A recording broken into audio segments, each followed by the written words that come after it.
Hello everyone and welcome back to my channel. I hope you're all well. So in this video we are going to be reviewing the epic second season of Manifest. Now I was the biggest fan of the first season of Manifest. I literally could not stop talking about it with every single person that I know, and when they heard that they're going to be doing a second season, and when the second season got commissioned and released, I was just, the biggest fan of the second season, and I cannot wait to talk about it in this video review with you guys. I did want to say that this is obviously going to be a spoiler review video, so if you haven't seen the second season of Manifest, then definitely go check it out and then come back to this video, as we are going to be talking about all things Manifest. However, if you don't mind it being spoiled, then definitely stick around, as we're going to be talking about all things to do with Manifest Season 2. Now, I really enjoyed this season, not as much as I enjoyed the first season of Manifest, but I did feel like it was a really strong season with loads of really cool moments in there. They really pushed the emotive family side of the show. I feel like after so many episodes, we kind of know these characters really well now. It feels like we're part of the fabric of the show, we're inviting these people into our living room. So, it kind of feels like we really know them really well. And like I said, they really pushed the emotive and family side of this show this season, and you really felt for them in some of the situations that they were in. For example, with Grace and Ben having to decide whether or not he saves his wife or his unborn child. That was a really crazy, emotive family moment. And then there were loads of dramatic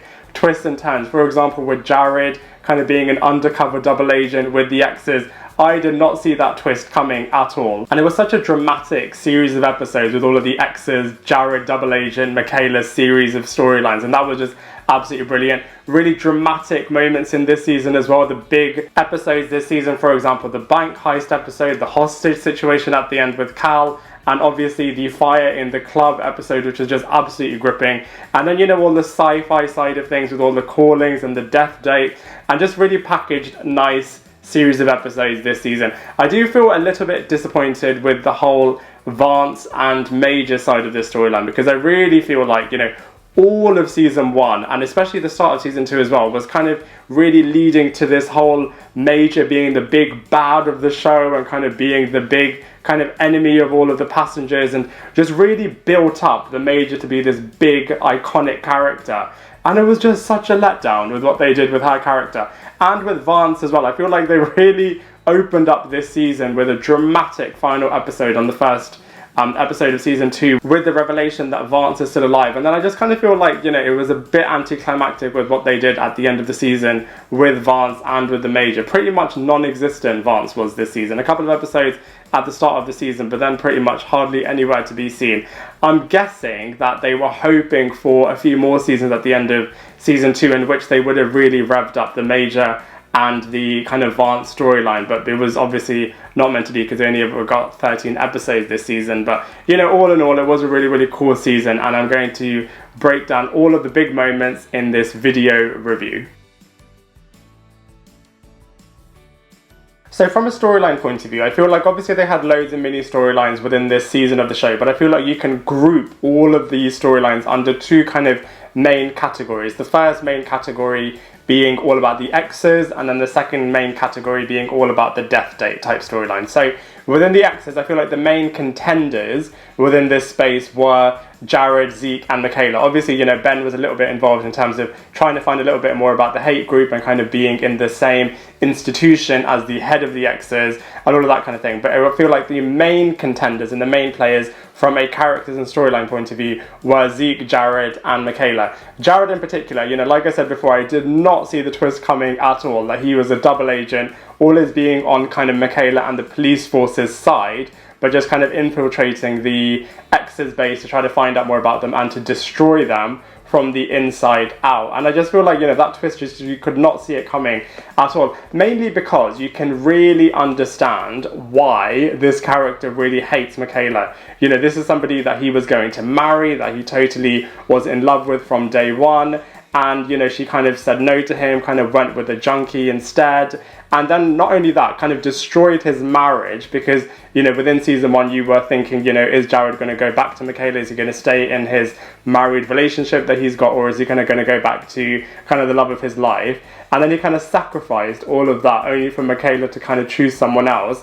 So he's kind of destroyed him from like a personal emotive side, and then kind of ruining his career by kind of pointing him out in the court case and kind of saying, no, look, he's just having a personal vendetta against Zeke, you can't trust this guy, and then kind of pushing this character all the way to potentially joining the X's and then kind of bringing down Michaela and her family. So you could really understand why he could join the X's and kind of be part of that group, and that's why I just feel like that twist was just so brilliant. Obviously we have Zeke involved in this storyline as well, kind of being imprisoned in the beginning and then kind of being imprisoned again by the X's, and then Jared kind of having a really difficult dilemma in terms of what is he going to do, how is he going to get himself and Zeke out of this situation, how is he now going to destroy the X's now that he's kind of in this tricky position.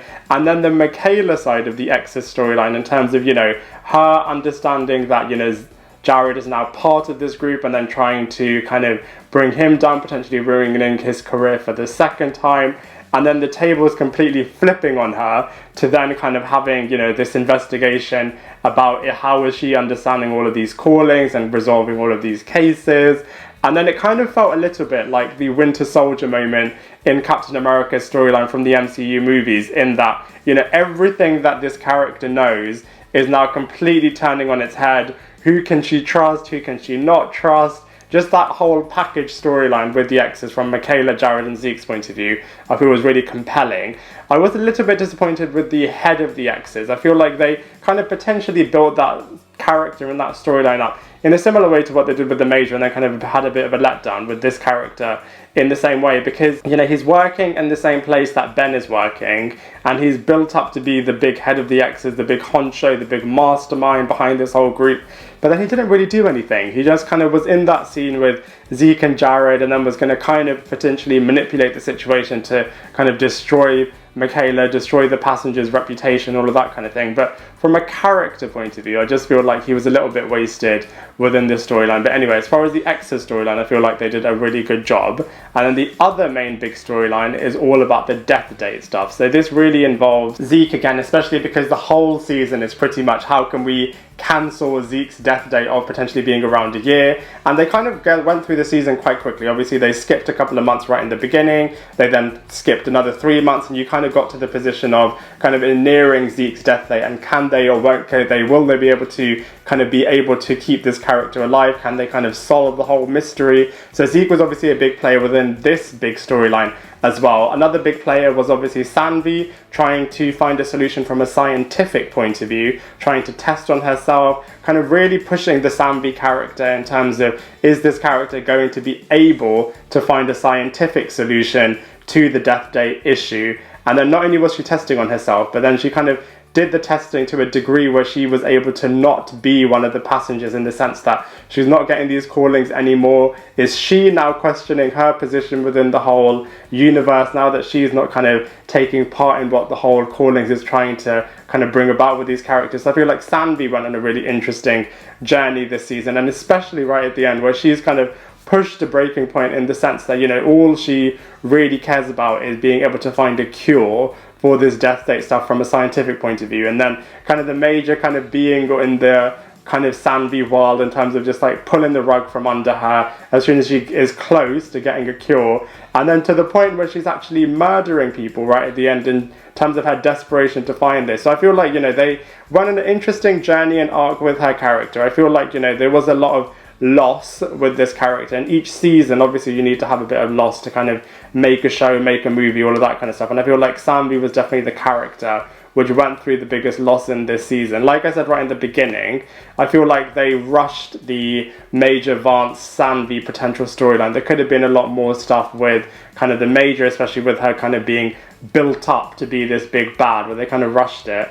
Obviously I think they were always going to have Sanvi kill her, because of all of the stuff that she kind of did to her right in the beginning with kind of being her therapist and all of that kind of stuff. But I just feel like they really rushed the potential of the Major, could have been and should have been such a brilliant character. But then the other big character within this space of the death date storyline was obviously Ben, Grace, Olive and Cal as well, trying to solve all of the different puzzles. TJ as well, trying to solve all of the puzzles, understand what does this mean from like a callings point of view? Is it possible to even live longer than the death date expiration date, so to speak? And all of that kind of stuff, with Ben kind of being the figurehead and the main leader within this space, and really understanding with Adrian as well are the callings good, are the callings evil? So I feel like those are the two main big storylines for this season, and obviously there were a lot of other storylines in this season as well, such as all of the Stone family drama, such as Olive joining the Believers, and then all of the TJ stuff, and then all of the Fire and the Club storylines, and then the love triangles between Jared, Zeke and Michaela. All of the storylines in this season were really cool. And then they had kind of like the mini kind of calling type storylines as well, such as, you know, what's happening with the bank robbery, the hostage situation, all of that kind of thing. I did kind of miss what they had in season 1, whereby, you know, each episode was a bit more kind of like a mini calling mission, like what are the callings going to do for us today? Are the callings good? Are the callings bad? And kind of solving the mystery of the day, and kind of having all of the different passengers that they're kind of introducing within the season of the first show. But I feel like this season, they had their core group. There were a couple of other different passengers that we were kind of meeting throughout the season, but it was more of those bigger storylines like I was talking about earlier, and they didn't really have the calling mission of the episode type storyline that they had in season 1. So I hope in season 3 they go back to kind of having a few more mini missions within the season, kind of introducing us to other passengers within the plane of 828 as well. So, you know, I hope they go back to that. But all in all, I feel like the season 2 was really good from a storyline point of view. Another reason why I feel like Manifest as a show is so strong is just because they have such a great cast in this show, playing these characters so brilliantly. You know, the material, if you actually think about it, is a bit far-fetched, and, you know, some of the acting could be a bit cringy, but I just feel like these actors really do step up to the plate. You can just tell that they are such big fans of the show and all of the material. Some of the bits, you know, you could argue is a little bit overacted, a little bit far-fetched, a little bit overly dramatic, all of that kind of stuff. But I just feel like, you know, these actors are just so good in terms of bringing these characters to life and just kind of making you feel so much sympathy and, yeah, for all of these characters and all the different situations that they're in. So I just wanted to kind of give a big shout out to the cast of the show, as I feel like they do such a good job, especially Melissa Roxburgh. I feel like she is such a great lead character for this show and just carries it so brilliantly playing the character of Michaela Stone, brilliantly kind of carrying the show, leading the show with kind of being the central character. This season, you know, you really are championing her and Zeke's relationship. I personally still prefer her with Jared, just because I feel like they have a bit more chemistry, and I feel like, you know, them two are better together. Even though that being said, you really do champion her with Zeke, especially with the whole death date storyline of Zeke. You really kind of see the more sympathetic side of Michaela, but then again, at the same time, you really do see what a strong character she is as part of the police force, just how quick her mind is in being able to kind of understand, you know, what's happening in a room, and kind of seeing, you know, for example, when she had her new kind of police partner in Drea, was able to quickly see all of the things about, you know, where she's from, what her background is, and kind of all of these really quick police officers type stuff. So I just feel like, you know, she's a really interesting character and a little bit complicated as well, in the sense that, you know, she's kind of questioning the callings and then kind of not following the callings in the penultimate episode, and then kind of having the consequences of that, and then kind of putting her hands up to her family even when they were quite out of order to her, completely blaming her for what happened to Cal, even though you could argue it wasn't really her fault necessarily, but, you know, that's a conversation for another day. But I just feel like, yeah, this character and actress just leads the show so well. Josh Dallas as well, such a good guy in Ben Stone. I just feel like him in particular, some moments you do feel like he is a little bit overacting, and I feel like potentially that could be because his previous role was in Once Upon a Time, which is a very fantasy Disney-esque TV show, so obviously kind of he's used to kind of playing these more dramatic fantasy-esque parts in TV shows. But either way, he does such a good job. I feel like he similarly holds the show really well. Excellent chemistry with Michaela's character. You really believe their brother-sister relationship, and yeah, just kind of, you know, feeling a lot of sympathy for this character as well. Grace Stone was a really great character this season as well. In season 1, she was, you know, kind of questioning everything, deciding whether or not she wants to stay with Ben and all of that sort of stuff. And I feel like this season, the character kind of went on a very different journey. You know, this season she was kind of getting her own callings, which was really, really interesting, really nice to kind of completely flip the perspective of that character around. And now she's kind of feeling what it's like to kind of be a passenger, kind of get these callings, follow them, and kind of understand all of the passenger kind of mindsets, all of that sort of stuff. And then obviously having baby Eden, and then just being an incredibly strong mother figure just, yeah, a great character, really complicated as well from, you know, the differences between where she was in season 1 and season 2. Danny, her ex-boyfriend, I feel like made a blink and you missed it guest appearance. You know, he was only there for a fraction of a scene and then he was kind of disappeared again. I feel like, you know, he was a big part of the first season, especially with Grace and Ben, and they completely removed him this season, which is fair enough, but I just feel like, you know, because of that, it was a very different side of Grace's character that we saw.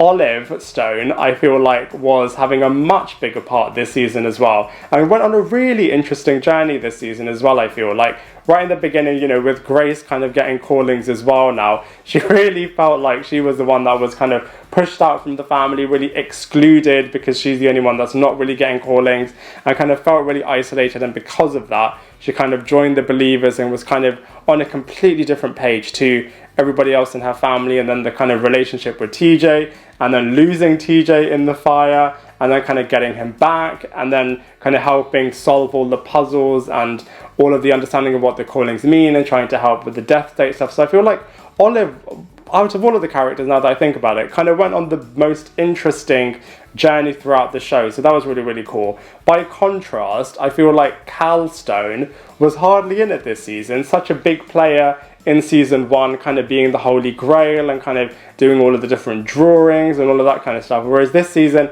very reduced in terms of screen time and storyline, hardly in it. Kind of back in it towards the end of the season, especially with all the hostage stuff, but not nearly in the same vein as he was in the first season. Then we have Jared, who in my opinion kind of was the most interesting character this season. So unexpected what he was going to do with all the potential betrayal of Michaela, the love of his life. Gone on a brilliant journey this season as well in terms of the undercover 007 type stuff, and then kind of destroying the exes and then kind of making peace with Zeke. I just feel like he was kind of the character that you kind of hated right in the beginning of the season, and then you kind of really admired towards the end of the season. It'd be really interesting to see where his character goes next year. I hope they do make a season 3 to kind of really explore all of these different characters. But yeah, Jared, I feel like, was the most interesting out of all of the different characters. Sanvi as well went on a really interesting journey, kind of her obsession with trying to find a cure for this whole death date stuff, and then the kind of conflict with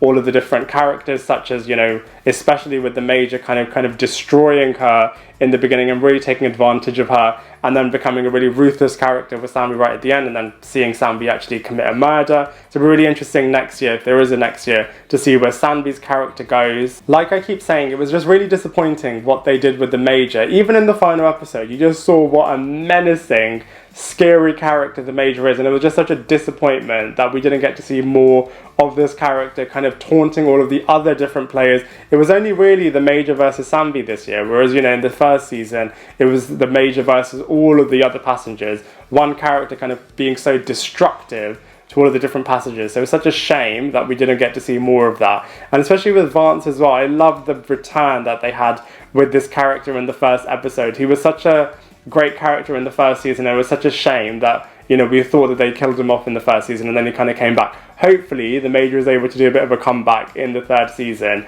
But yeah, with Vance, it was brilliant kind of seeing him come back in the first episode, and he was, you know, kind of back to his old helpful ways with the passengers. But yeah, just such a shame that they didn't kind of utilize more of this character in this season. Adrian was another really interesting character in this season. You know, at the end of season 1, you're kind of seeing that he's creating this whole Believers Church just kind of for his own personal gain, and then really seeing the consequence of this with the whole fire in the club stuff with the kind of believers of the church in this season, and then kind of seeing how he kind of questions it and then kind of feeling the guilt and remorse for all of it. So he went on a really interesting arc this season as well. Drea was a really cool partner to Michaela. I feel like she kind of came into her own this season as well. I have a niggling feeling in the back of my mind that she is not one to be trusted. The Major said that she's kind of got a mole and that she can see everything that's happening.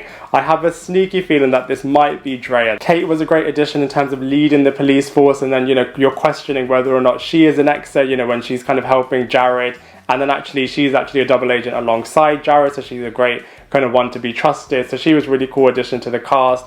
And then Isaiah, an absolute psychopath who was part of the Church of the Believers and then completely went rogue and kind of caused the fire in the club. So a completely crazy character, obviously causing such a dramatic episode happening over there. So I just feel like the cast and characters of the second season are great. Some I wish did a bit more, some a bit of wasted potential, but all in all, I just feel like the cast of Manifest is just absolutely brilliant.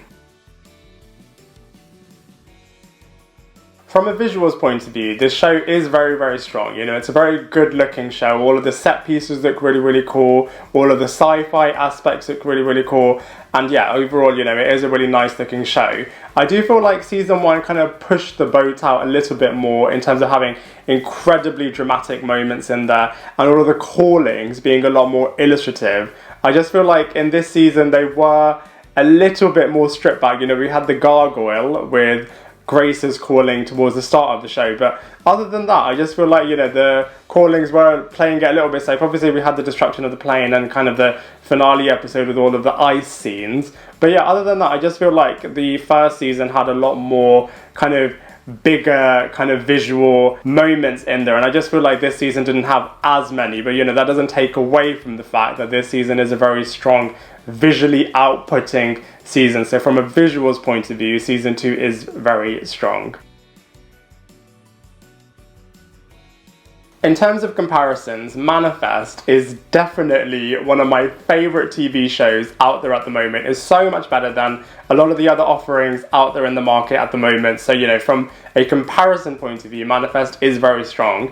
If we were to compare it to season 1, even though there were 3 less episodes, I feel like, you know, season 1 was just such a strong season. I was literally hooked on every single episode throughout the entire run, and I was similarly for season 2. I feel like it did take a little bit longer for season 2 to kind of get going, but you know, overall I just feel like I just wish season 2 had maybe those 3 more episodes to kind of push out a few more storylines, kind of have maybe the mini mission storylines with all the different callings, push some of the stuff that maybe they had planned for this show that they kind of had to rush to end the show within the 13 episode run. I kind of wish that they had a bit more episodes to kind of flesh stuff out. But yeah, from a comparison point of view, I did prefer season 1. And I know they're very different types of shows, but I would say, you know, you can compare it a little bit to the second season of The Gifted. Now hear me out before you start saying, what, how are you comparing The Gifted to Manifest season 2? But I just feel like, you know, in the second season of The Gifted, they have different fractions and they had like hate groups and all of that kind of thing. And I feel like that aspect you could compare to Manifest, which kind of has, you know, the hate groups. In The Gifted was the Purifiers, and over here is the X's, and then you kind of have the other groups such as the Morlocks in The Gifted, and then you kind of have the Church of the Believers in Manifest. So I feel like, you know, from a fraction different groups point of view, you could potentially compare it to The Gifted. Obviously The Gifted is like my favourite TV show ever, so Manifest isn't as good as The Gifted, but I feel like, you know, that's one comparison you can make. But like I said right in the beginning, Manifest is so much better than a lot of the offerings out there in the market, so from a comparison point of view, Manifest is incredibly strong. So I wanted to do some predictions about what could happen in the 3rd season of Manifest. So the first one, I feel like there's going to be potential consequences of Zeke kind of extending his kind of death date, expiry date. I know he kind of made the ultimate sacrifice in potentially giving his own life up for Cal and kind of following the calling. So, you know, he kind of completed his, you know, purpose, potentially you could argue. And I don't know what that kind of means for his future. Does that mean that he doesn't get any callings anymore? Is he becoming like a normal human now? It'd be interesting to kind of see what happens with Zeke going forwards. I feel like another thing that they're going to explore is the callings again, in terms of whether or not it's a good thing, whether or not it's a bad thing. I know we had the shadowy figures about it potentially being a bit dark, but that was obviously a bit of a calling for the finale episode. So I wonder if they're going to go back to what Adrian was talking about in terms of whether or not the callings are a good thing or a bad thing. We're obviously going to explore a lot more about what Sanvi did in terms of killing the Major. And obviously also the other thing with Sanvi is that she kind of cut herself off from getting any more callings and is so desperate to become human. And we obviously saw a bit of her sketch in the kind of prophecy document. So what does that kind of mean for her future? Is she going to be the potential big main character that they might kill off in the 3rd season? It'll be interesting to kind of see what they do with Sanvi's character. The DNA samples that the Major had, I feel like they might bring that back. Are they now going to try to use that to infect more human beings, what's going to happen kind of with the DNA stuff that the Major had from Samvi. And then my fifth and final prediction is that we're going to finally find out what happened to plane 828. I know that the producer of the show has a 6-year plan, and you know, the first season was all about kind of understanding what's happening, the second season was all about saving the passengers. I don't know if they're going to kind of reserve what truly happened in the 6th and final season, but I just feel like the 3rd season is going to explore, you know, the cliffhanger about kind of why is the plane in the sea, you know, the plane kind of came back, they all saw it explode in the 1st season. What is this other plane that's now in the water? Is that kind of a future plane that's going to take the characters back in the past?